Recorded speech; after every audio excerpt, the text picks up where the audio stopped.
So yeah, look at the cool modification of my Grinds Force hatch that I made recently.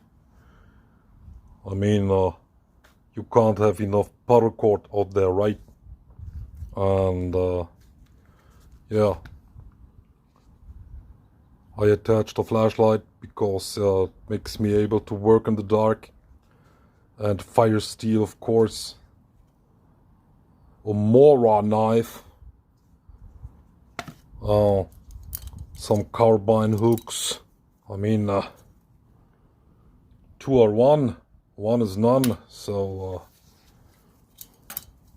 yeah, I can attach that on my belt while using this, so I won't ever lose that, right? If you want to know more about this modification, then watch the full video. I'll link it down below.